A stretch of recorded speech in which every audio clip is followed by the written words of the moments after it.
Welcome to Better Teaching, Only Stuff That Works, a podcast for teachers, instructional coaches, administrators, and anyone else who supports teachers in the classroom.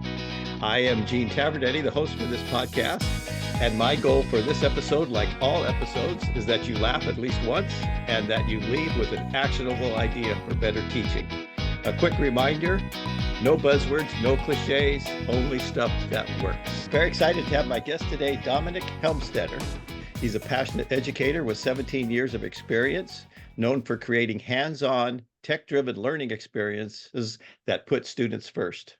Alongside teaching, he has extensive experience as an education consultant, offering innovative strategies to elevate educational practices. Dominic is dedicated to inspiring students and educators alike on their path to excellence. He is a loving husband, father, and enjoys broadcasting high school and college sports. Dominic, welcome. Hey, thanks a lot, Gene. I appreciate the intro and I'm happy to be here. Okay, great. And where is here? Where is here? Yeah, so I teach at Perrysburg High School, which is a suburb of Toledo, Ohio. So it's a northwest corner of Ohio. And it's a great place. We've got some incredible people that work here, and it's one of the things that I love about it. But I think my favorite part easily, my students, my family, the families that we've got. And I have to put that out there. It's just when I say that I like to help people. Those people are the most important part of that journey. And I was messaging with a few of them this morning, and they're laughing about a lesson that we had done earlier in the year because I email my parents every single week and let them know what to expect. And then I'll ask them questions, try to get them involved and help them out a little bit. But I was messaging with a couple kids who said that a song came on that we had in class. It was a focus of our lesson. So we looked at Jay-Z, 99 Problems as that was the lesson one day, because we were looking at the Fourth Amendment and we tracked Jay-Z's life and experience. And we brought some people in and I had parents reaching out saying they were listening to it and thinking about it. And the kids still, even this morning, were messaging me about it. So yeah, I'm serious. I love my students. They know it. And I care so much about them. I'm very fond of them. That's a very cool story. Just out of curiosity, after the 17 years, have you had any kids? Had you had parents of current kids? Has that happened to you yet? I have not experienced that yet. I think the closest that I've come to having that sort of experience is I've had one former student go into teaching and did their student teaching in my son's class. That's as close as I've gotten to overlapping with different Yeah. generations. I like to say that I'm very young at heart, and I would also like to think that I haven't reached a milestone where I'm going to run into a lot of those things yet. Very cool. Very cool. Well, you have a lot of experience in your 17 years. I mean, you're teaching, what grade are you teaching now? What I've subject? got a ninth grade, so we teach government to our ninth graders, and that's kind of where I'm at right now with Perrysburg. But I've had a lot of different teaching experiences. I've taught junior high, seventh and eighth grade. I've taught every grade level, 9 through 12. I've had team taught classes over the last 5 years. I've had regular classes, honors classes. I've taught AP US history. I've had a chance to kind of see every level of it. And if you were to talk to my wife, and she would tell you that it's because I intentionally did that, and she'd be right, because I knew that, hey, this adventure here in teaching, it's going to prepare me for something. So I want to make sure that I experience every single possibility that I can. And I've really enjoyed it. Well, talking about experiencing possibilities, everyone, you are somewhat of an anomaly. You are a teacher now, but you had been an administrator. By choice, you were an administrator. And then by choice, you became a teacher again. Yeah. Tell us about that. Yeah. So, like, early on, okay, so I think my first year of teaching, I was so excited to just have a job, which is kind of interesting because if you look at the state of teaching now, I was talking to our HR director and he's like, we only had 85 applicants this year. And I'm sitting there thinking, like, man, that doesn't seem like a lot, because when I got into teaching, I was one of 3,000 applicants.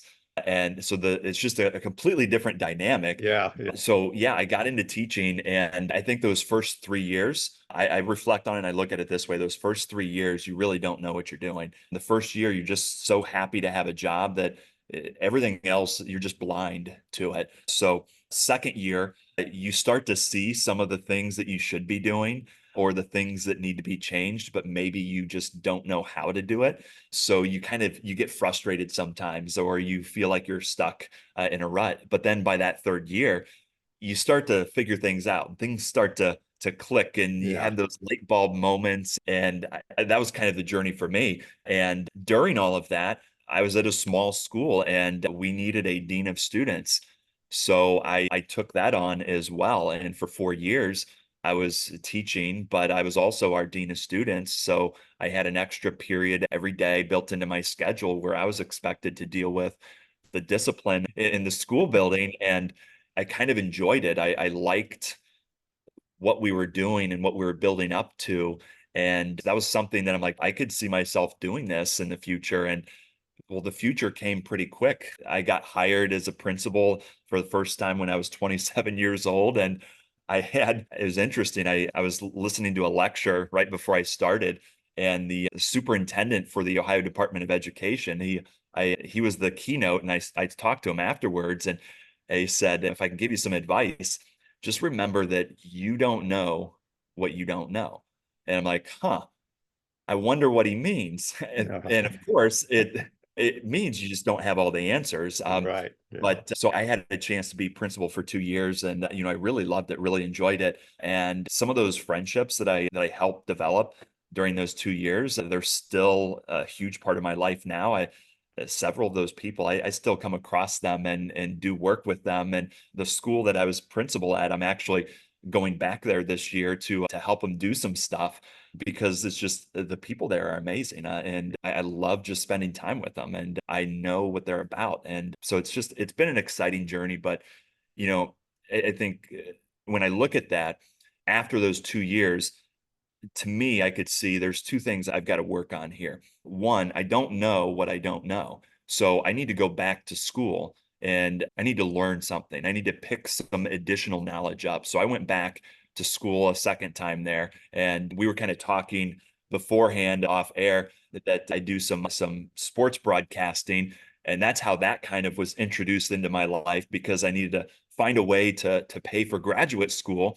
And my wife was like, hey, look, you can't go if you can't pay for it. So I needed a second job. And so I got into broadcasting, but I needed to learn more, I think was the most important thing. But then the second was, when I reflected back on those 2 years as principal, I needed to teach more, because I think teachers in a lot of ways are like our students, but I needed to have more time on task, because I thought of it this way: how can I really make the greatest impact possible with a group of teachers if some of them don't believe that I've spent enough time in the classroom, and that what I have in my experience, what I have to offer, can help them in some way, shape, or form. So I wanted to go back into teaching. I needed to go back into teaching.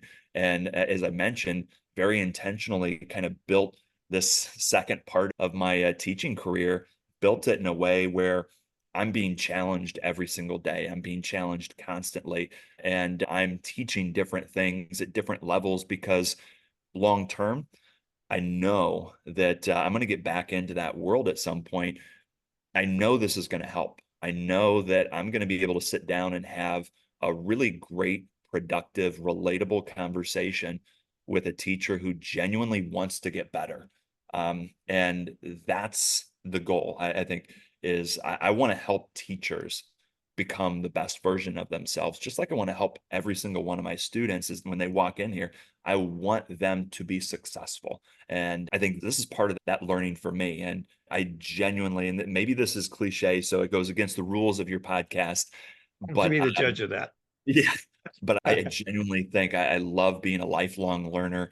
But being a lifelong learner isn't enough. Learning isn't enough unless you share it. So that's why I get out and I try to share as much as I possibly can, whether it's on social media, whether it's visiting schools or attending conferences. I try to share as much as I possibly can. And I know that if I don't have those answers, somewhere along the way, I'm going to come across great people like yourself that you've got some wisdom that you can share and, make me a little bit better. So gosh, so many things that I want to ask you now, Dominic. One, I'm gonna put a pin in this, but I'm gonna tell you the question to be sure that we get back to it. And that is about you traveling and sharing what you're doing. We're going to talk about that in a minute. But before we go on, I want to talk a little bit more about the administration. So did it before you became an administrator, was your view of administration different than after spending 3 or 4 years doing it? So I would say yes. And here's why, here's what I'm going to say to that. I would say that before I became an administrator, to me, it seemed like it was a very top down type of structure where as teachers, we were given directives and it was our job to follow through and make sure that we accomplish those goals. I would say that viewpoint is dramatically different now because and maybe I'm just very idealistic, but I think of it in the way of if I go back into that role, or if I even went back in time and I replayed everything, what would be different? And that it would be different. You can't just strong arm people into doing stuff. You can't just tell them without giving them the reason and the logic and to why this is a consideration. You can't tell them without collecting some feedback because and this is what my approach with teaching is just I think it's important that I may have this perfect lesson plan, but the reality is when I put it in front of my students, it may tank, it may be terrible. So the more that I can reflect, the more that I can talk with people about it, the more input that I can get from my students, or if I'm an administrator, the more input that I can get from my staff, the better that program's going to be, the more effective the outcome is going to be for not just teachers, but the people we're trying to work at helping, and that's our students. That would be, I think, the biggest like mental shift is early on. It's just it looked like you're on this lonely ivory tower, but now, again, maybe stubbornly, I look at it and I'm like, no, it's not that way. Why can't I jump into the middle of something with them? Why can't I sit next to them and talk teaching and talk about the things that we love and that we care about? Why can't I sit with them and talk about students? Why can't we have this conversation where we're sharing ideas and we're brainstorming and we're looking for resources? Why can't we do that together? It doesn't have to be all me. And I think the idea or the realization, hey, this isn't hero ball. Okay. This isn't something that I have to do on my own. In fact, when you don't do it on your own, you get better results. I would say that's a huge shift. That's a big thing that I would say would be different with my thought process, with my viewpoint of what I thought administration was versus what I believe it can be right now. You have any 27, 28-year-old colleagues who come up to you and say, "Oh, Dominic, I'd really like to be an administrator"? And if they did, what would you tell them? I mean, I know part of it would be what your experience, but Yeah. would you Um, encourage them or Yeah. So the interesting thing is this happened 2 years ago to me. One of our English teachers, he's an amazing guy. He's got so much energy and really connects well with students. And he went back to school and he was going back to school and he was getting his administrative certificate. And I heard about it. So I offered, I said, if there's ever anything that you need, I'm always more than willing to help you out. I've got a little experience I'm willing to share whatever I can offer you. But some of those assignments that you've got, I'm happy to work the problems with you and to go through the materials with you because it's an area of interest. So we had some small conversations and he was getting ready to do an interview. And one of the things that I said is just, hey, just have fun, just be you, and you're going to be good. You're going to be just fine because that's the most important thing is that you're authentic and that you are your genuine self. And I think if I were to go back, I would probably add that, hey, just when you're sitting there and you're talking to these other administrators, I promise you they've got more years on the job than you do. Don't pretend like you have every single answer, because I genuinely believe this. It's just not the way schools should work. It's not the way schools should be.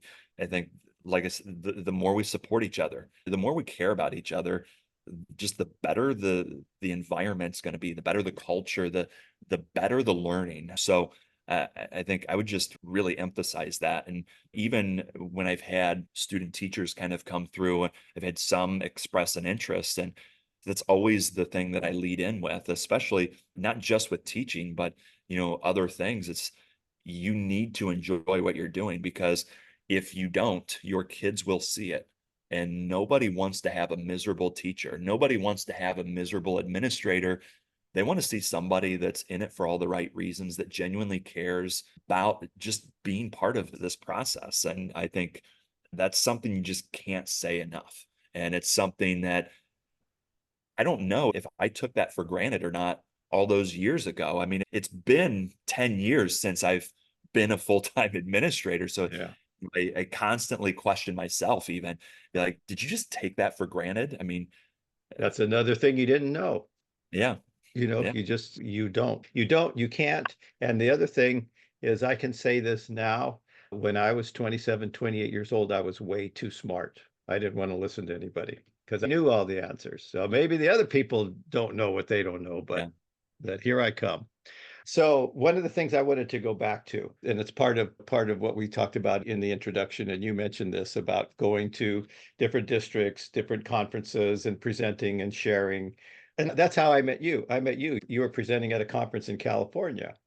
And so a question that I have for every teacher that that is doing this is, do they know you're a hot shot in your own on your own campus? Do you get to share? Oh, Do they think you're a great guy on campus? Or is it even possible as the people across the country think about you? well, I would like to think that everyone thinks that I'm a great guy, no matter the circumstance. I really do. But I think so. And of course, I'm biased in my opinion Yeah. saying that about myself. But I think for me, I've worked at 4 different school districts, and the reason that I'm at Perrysburg High School is it's because of the people. One of my college professors, he was he was the principal here, and he said, look, we need to have people like you. We want people like you. We look for this. And that led to me kind of coming here. And the people that are here, especially like my government team, we absolutely adore each other. We just this summer, we got all our families together, and we were just kind of hanging out and just talking and just being people and enjoying one another's company. And they're some of the best people that I've met. And they're certainly some of the most talented educators. So I love that they're willing to challenge me. And I love that they allow me to do the same thing, because I think that's really important, that we're constantly looking for ways to take the next step and constantly looking for ways to improve and to grow as teachers. And I know that's what I've got here, but that's my approach whenever I go to a conference or I go to a school. I want to challenge them. I mean, that's why we're here. But I also I want them to be able to get something beneficial. And it's not always about me. And you've got to Right. listen, and you've got to see where they're coming from and ask questions. And sometimes asking more questions than giving answers is the best kind of professional development. So I try to ask as many questions as possible, because if whatever it is that I'm sharing, or if they cannot see themselves doing it, they're probably going to walk away and never do it. So being able to provide them with clear reasons why this is important, and how the research shows it can impact student learning, but more importantly, how my experience with it has impacted student learning, and showing them what my students are able to accomplish. I love bragging about my kids, my students, and they all follow me on Instagram. And And it's funny because sometimes they'll come in the next day and they'll be like, hey, why didn't you put my work up there? And so I'll have to like go back and add to it. But it's just, we're constantly talking about those successes, and teachers, they want the same thing. So yeah, we like Laguna Beach was absolutely incredible. And I love, it's not just the beach and the environment. I mean, that's nice too. Okay. Yeah. Um, but it's just like every single person that was at that conference, they wanted to be there for a reason. And it Well, was let's back up a little bit. I'm sorry to interrupt, but let's back up a little bit about Laguna Beach, yeah, because that conference was about EduProtocols. yep, Period. It was an EduProtocol conference. happiest place on And earth. when they came, they knew what they were getting. And so first of all, most people who are going to be listening to this don't know about EduProtocols. And I know in our previous conversations, because this is how we met, EduProtocols play a big part in how your instruction has evolved. So could you talk a little bit about what an EduProtocol is, which is one of the most difficult things, that elevator pitch, and then we'll talk a little bit about how you use it, how you use them. Let me explain it this way. This is how I roll it out. If somebody asks me at my own school, we talk a lot about things like executive functioning skills and how are we meeting some of those needs that we have with our freshmen that come into high school. And what I always tell the people around me is, if there were a set of tools that you had that could help address every single one of these things right now, wouldn't you want to explore it a little bit more? And they universally, they say, well, yes, absolutely. And for me, that's what EduProtocols is. It's these incredible tools. And I say tools because I genuinely believe it's not a one size fits all type of thing. It's something that allows you to individualize the learning experience for your students and genuinely meet them where they're at, no matter what the level is. But EduProtocols it's something that can help address all of these baked in parts of executive functioning, whether it's, the working memory, the reps, it's reps, reps, reps. You never would, of course, the first year of teaching, I would have said, no, this is the way it works. But you would never say, I'm going to lecture and I'm going to say something once. And then in 2 weeks, we're going to come back to that and you're going to be tested on it. It's not, I think, good best practice when it comes to teaching and learning. So if there's something I can do to build up those reps and that working memory and help my students become more organized and intentional learners, help them be able to develop some time awareness and task initiation, but then give them the flexibility to use the creativity they naturally have. That's what EduProtocols it is in my classroom. That's what it is for me. And that's what kind of drew me to it. I remember the first time I saw one of these, it was an Iron Chef. And I was in a book study about gamification, which is something I love to do, by Okay, the way. we have to stop. We have to stop for a second, because not only do we have all of these terms we need to define, so we had EduProtocols, which are basically frames that allow students to be able to see how things are organized, allow Yeah. it to be more accessible to them. And then we talked about an Iron Chef, and all of these have names. So, Yeah. so could you just explain? A student reads something. Let's just hear a student reads Yeah. something, and then how do they summarize? What are you asking them to do to summarize Yeah, it? so I'll stick with an Iron Chef here. Look at it this way. You've got your resource, whatever that resource might be, whether it's reading something, watching something, listening to something, it could, or doing something even, but they've got that resource. And what they're going to do for me with an Iron Chef is they're going to give me 5 specific things that kind of stood out to them about what they were doing. So it's kind of that quick recap. So you're practicing this very structured note-taking type of skill, allowing them to pull not just anything, but the 5 most important things in there. And they're going to have some like internal debates. And those are a lot of the conversations that I'll have with students.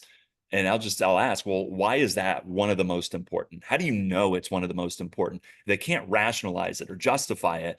or even explain it to me, then maybe they need to go back and take another look. So giving me those 5 specific things, but then also adding some visual components to it, finding some ways to add pictures or drawings to help illustrate some of the things that are of value. But then the secret ingredient to this Iron Chef. All right, we're cooking up some awesomeness here. So whatever that secret ingredient is, I mix and match with whatever I'm looking for. Sometimes it's just one thing that you want to know. So, or one thing you wonder. So maybe a guiding question, or maybe it's having them draw a comparison to something else that we've studied. So getting those higher order skills kind of built in. The entire purpose there, that secret ingredient, it's something extra, something that you put on top of the work that you've done.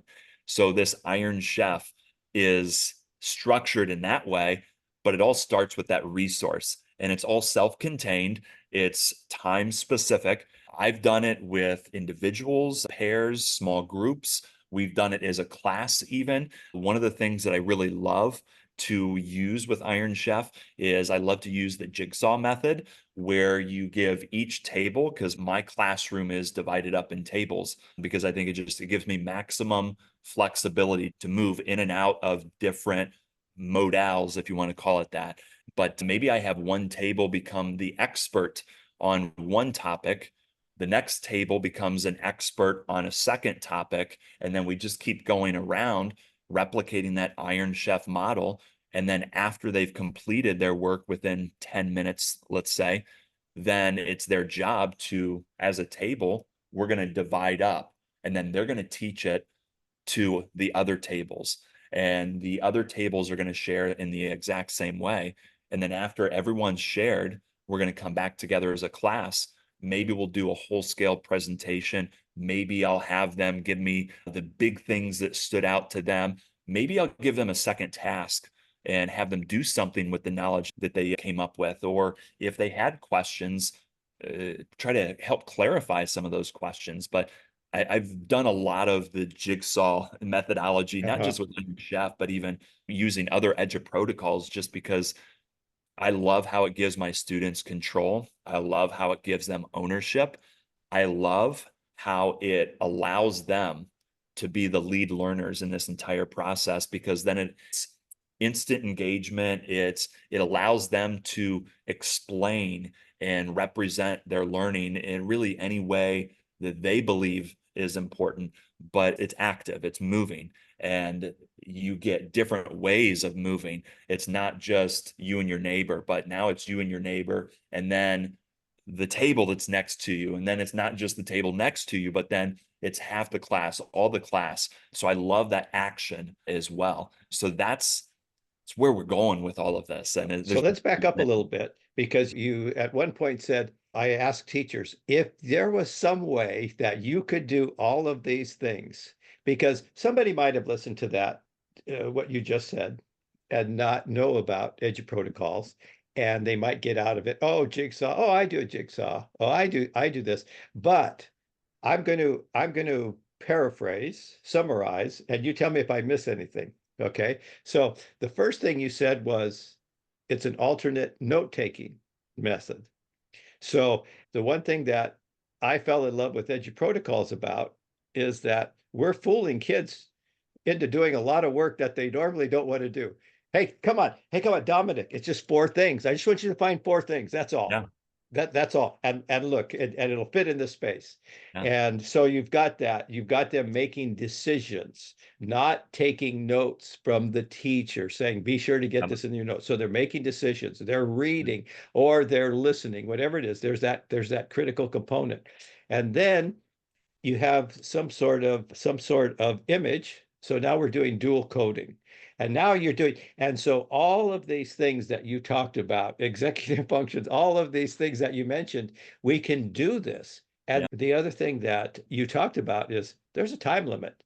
yeah, Guys, we're going to do a jigsaw. Okay, all period. This is what we're going to do. I'm going to get back. No, no, no, no, no, no. yeah, So you talked about, so they're given a task, either some sort of resource, written, audio, whatever, and then how much time to create this Iron Chef, this yeah, notes, these, and just again to reiterate, to create a set of notes, an image, and then to be able to discuss it. How long do you give students to do that? So my students will get about 10 to 12 minutes to do all of this. So that means that I've still got 30 to 40 minutes minimum where we can add on it and go a little bit deeper and add to what we've learned, which is the real value. I absolutely love that.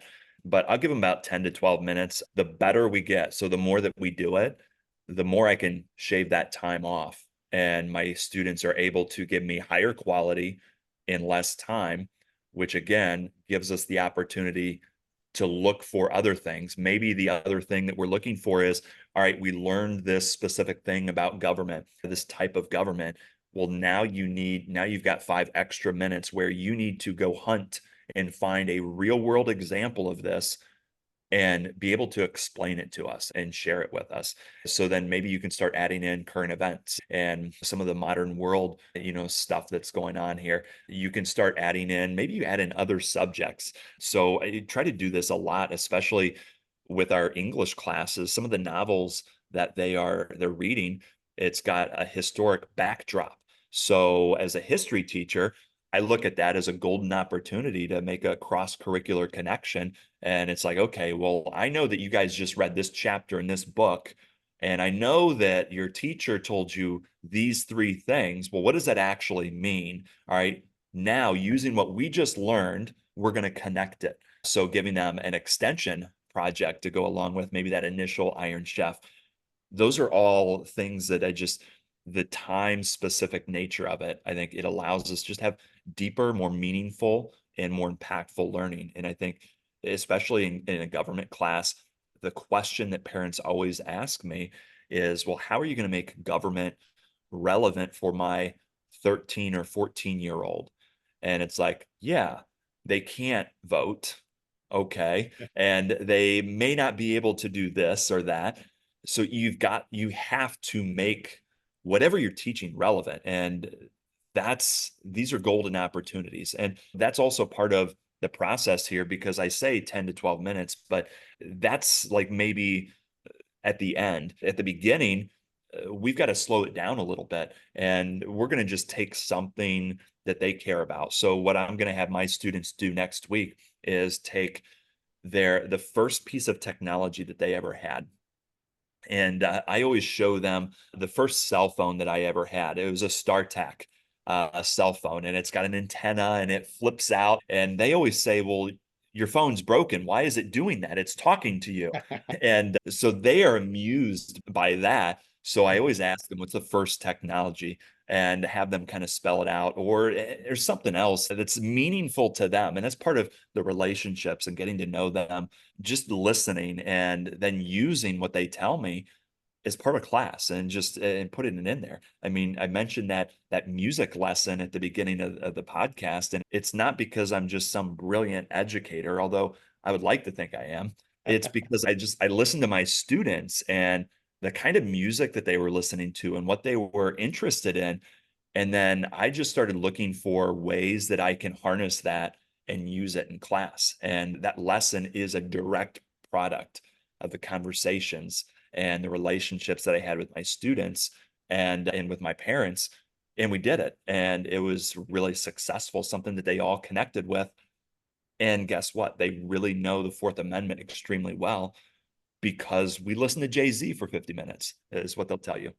Well, that's what they'll tell you, but what they don't know what was happening in Mr. Helmstetter's brain to get them there. And that's, I think, one of the hard parts about student teachers, novice teachers. They see this lesson with Jay-Z and they go, you know what, I'm going to go do Jay-Z, or I'm going to pick it. It wasn't Jay-Z. It's not that. It's not that. It's the content. Now we have some context. They can relate to that. They have some knowledge in there that we can build on, some schema. So yeah, that's exciting. So again, talking about EduProtocols is tough. I'm going to put a link or two to so that people can see it, because one of the things that you said when you talk to teachers is that they're doing good things, and knowing them and allowing them to be able to make decisions that, oh, this fits for me. And I think when you hear about EduProtocols, Oh, I do that. I don't know. But when you see it, and then you can listen to somebody like you with testimonials of how to make it work for themselves. Because I think one of the things that teachers worry about is they go into education because they want to share themselves. I have something that I want to share, and they worry about, they hear something and, oh, I'm going to lose myself. Now you want me to become a robot. No, you cannot take the personality. You know, Jay-Z wouldn't have been my choice. I might have selected some music, but it doesn't matter. It's there for everybody. So, God, you got a lot of experience, administrator, teacher, presenting at conferences.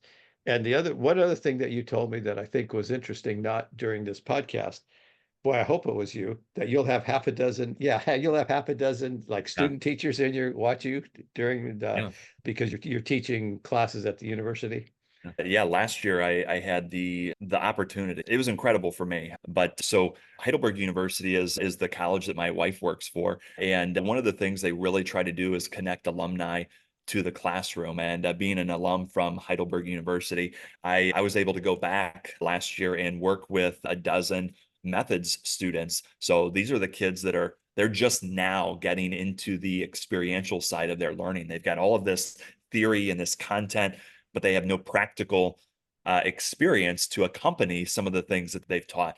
So there's a lot of questions and frustrations. And so I had a chance to work with them and I absolutely loved it. And it's something that I hope that I can continue to do because it was incredible. Now, I co-taught the class because the way the timing of it worked out, the class was at 8 a.m.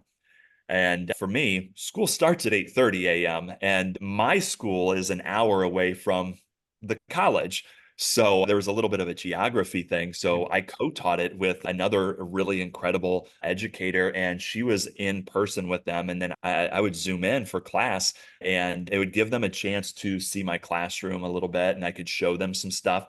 But it led to some incredibly meaningful conversations. And they'd always have questions like, well, how do you get the kinesthetic component to learning into the classroom? And I'm like, okay, how do I get kids moving, right? That's what you want to know. Um, like, great, here we go. But we had so much fun and just sharing a lot of the things that I do it's a real joy. But listening to them go through the steps and the process of what I used to do when I was their age it's fun to watch. But in addition to that, so I had the college class that I was helping out with. And then I had six method students from a neighboring university, Bowling Green State University, who physically joined me in my classroom. And I think at first, so our school is growing quite a bit. And at first, my students were stunned because I have a classroom that's designed for 27 students, and I have about 32 to 36 students in this space. And then it was an evaluation year for me last year. So I've got these six method students in a small room. I've got administrators coming in and out during all of this. And I've got co-taught, which means I've got a second teacher in here. And we're all trying to work through each of these lessons. But it was probably one of the coolest experiences that I had. My kids genuinely missed them. So we invited them back and they would come back in. But, one of the first things I told these kids, I said, look, in order for this to work, and I really genuinely mean this, I need three things from you. You need to commit. I said, you cannot lecture, period. It's when you are teaching, you are not going to lecture. And that's always the first thing I say, because it's usually where they default. Because in college, you're typically taught, so they model what they have they do what's been modeled for them. So I'm like, no, you cannot lecture. Second thing, you have to reflect every single day. And you have to make sure that I reflect every single day. So that's your daily homework. But then the third thing is you have to be engaged. You have to be involved. There's no world that exists where you can sit behind my desk and watch.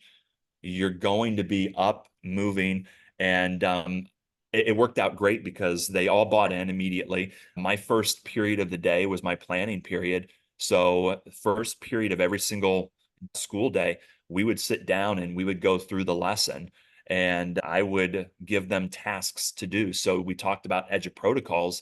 I would do those with these kids within that 50-minute period of time to help prepare them for the lesson that we were going to teach. And I would be like, okay, this is the lesson. I'm going to be doing this, this, and this. Here are the missing pieces to my lesson.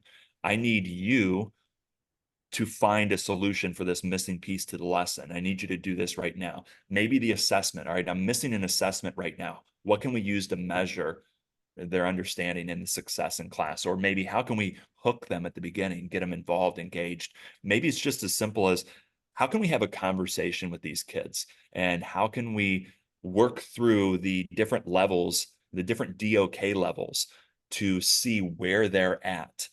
And then it was, okay, well, now that we know where they're at, how are we going to challenge them to go a little bit further?